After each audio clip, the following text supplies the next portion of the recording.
The first question asks you to write the equation in slope-intercept form. So that's going to mean that we want to write it as y equals mx plus b. And so we're going to need to isolate the y. And so what I need to do is get rid of plus 2x and times 3. To do that, I'm going to subtract 2x from both sides of the equal sign. And I'm left with 3y equals negative 2x minus 9.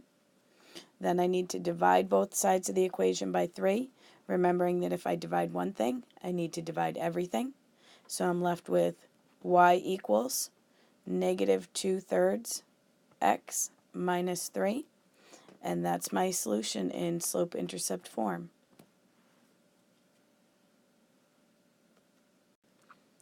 For problem number 2, the directions are exactly the same as problem number 1.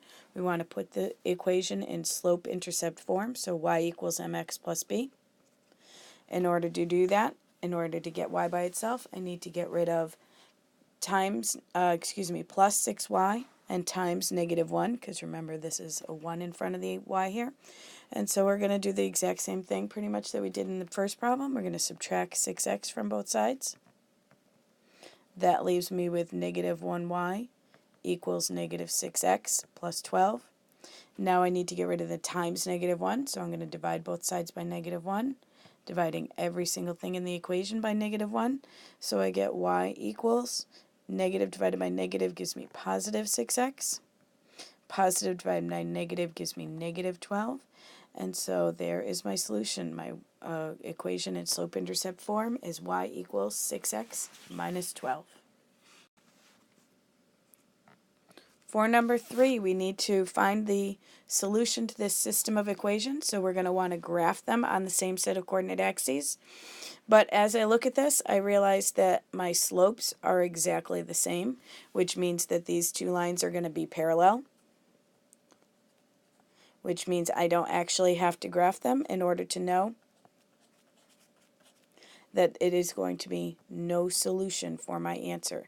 These lines are never going to cross, therefore I'm not going to have an answer. There's nowhere they are the same.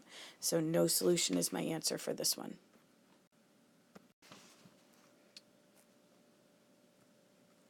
For number 4, I need to, again, find the solution to the system of equations. So I'm going to graph them both on the same set of coordinate axes. This time they are not parallel, so I'm going to actually have to graph them. So my first equation has a slope of 2/3 and a y-intercept of negative 2, which means I'm going to start graphing at negative 2 on the y-axis. And I'm going to count up 2 over 3 to get to another point, and up 2 over 3 gets me to another one. From the original point, I'm going to count down 2 over 3, because having lots of points makes it easier to make the line straight. It also makes it easier to find the right answer when you get it. So I'm going to connect those dots and make my line, and go back and graph the second line. So my second line has a slope of 2, or 2 over 1, and a y-intercept of 2. So I'm going to start graphing on the y-axis. And my slope of 2 over 1 tells me I can go up 2 to the right 1. And I'm noticing that's going to take me further and further away from my other line, so I'm going to start going down 2 to the left 1. Remember, either 2 positive directions or 2 negative directions. Both make positive. So down 2 over 1, down 2 over 1, and there is my point of intersection. Right at that point they cross. So I'm going to connect the dots, make my line. And my answer is at this point right here, which is negative 3 is my x value, comma, negative 4 is my y value. So my point that is my answer where they intersect is negative 3, comma, negative 4. And that's the answer. Numbers 5 and 6 show me the work done out for solving two systems of equations. One's done by substitution and the other's done by combinations. I'm going to look at the answer and figure out whether these answers mean one solution, no solution, or many solutions. So for number 5, the variable does not disappear. That means I'm going to be able to solve this system. So that's one solution. Okay, number 6, the variable disappears and I get a false statement. False statement means it's not true, never ever going to be true. So that means there are no solutions to this set of systems of equations. So there's no solution there. They're never ever going to intersect. So that means they were parallel.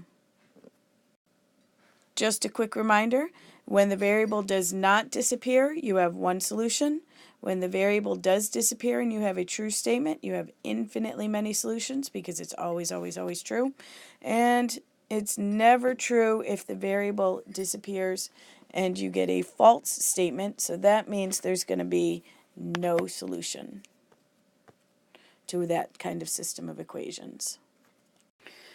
Number 7 is a scatterplot problem. They ask you what kind of association. Is there a positive association, a negative association, or no association at all between the sets of data?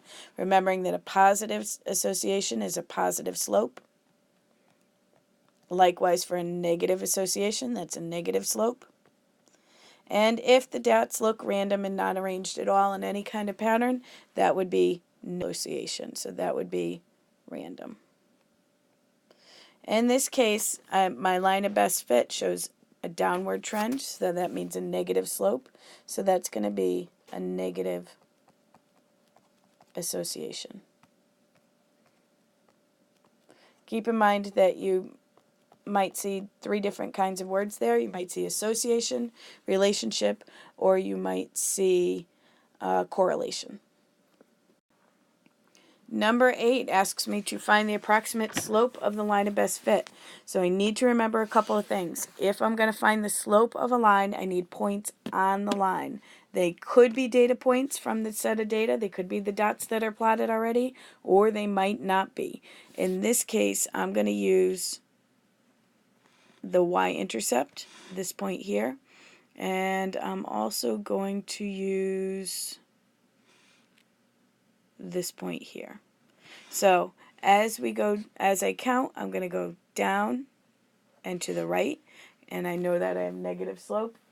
So I'm going to count down how many? Well, it's this point is halfway between 30 and 40, so that makes each one of these boxes 5, so it's going to be down 5, and to the right 12. You need to remember to use the slope that the scale that they give you.